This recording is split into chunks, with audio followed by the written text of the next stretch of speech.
Hi అండి, అందరికీ welcome to my channel. ఈరోజు అయితే మీకు సింపుల్ రెసిపీ, అలాగే పిల్లలకు లంచ్ బాక్స్ రెసిపీ అనమాట. ఈజీగా చేసుకోవచ్చు. క్యారెట్ రైస్ అండి. చాలా ఈజీగా పిల్లలకి లంచ్ బాక్స్కి టైం లేదనుకున్నప్పుడు ఇది పెట్టేస్తే చాలా హెల్దీ అండ్ టేస్టీ కూడా. ట్రై చేయండి మీరు కూడా.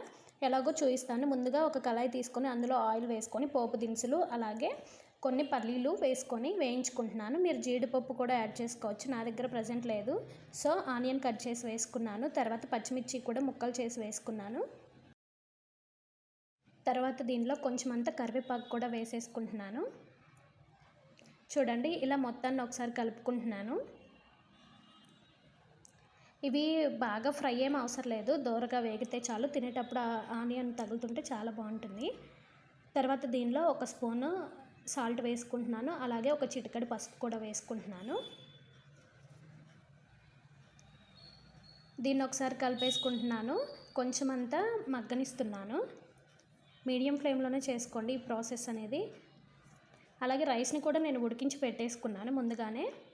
తర్వాత దీనిలో క్యారెట్ ముందుగానే నేను తురిమి పెట్టుకున్నానండి, అది ఒక హాఫ్ కప్ వేసుకుంటున్నాను. దీన్ని ఒకసారి కలిపేసుకొని జస్ట్ అలా పచ్చివాసన పోతే సరిపోతుంది. ఒక 2 నిమిషాలు వేయించుకున్న తర్వాత దీంట్లోకి మనం ముందుగా ఉడికించి చల్లార్చుకున్నాను రైస్ అనేది. పొడి పొడిగా వండుకోండి కొంచెం. సో దాన్ని వేసేసుకుంటున్నాను.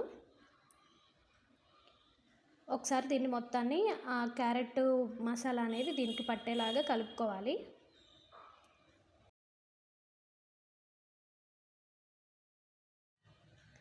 మొత్తాన్ని ఇలా కలిపేసుకుంటున్నాను, మొత్తం రైస్కి పట్టేలాగా.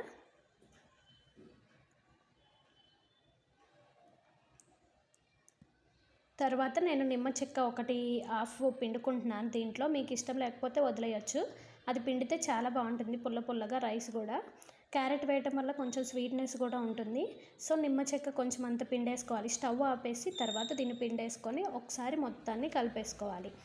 సాల్ట్ చెక్ చేసుకోండి, సరిపోకపోతే వేసుకోండి. రెడీ అయిపోయినట్లేనండి క్యారెట్ రైస్ అయితే. చాలా టేస్టీగా ఉంటుంది. అలాగే సింపుల్ రెసిపీ కూడా. మీరు కూడా ట్రై చేయండి. నచ్చితే సబ్స్క్రైబ్ చేసుకోండి.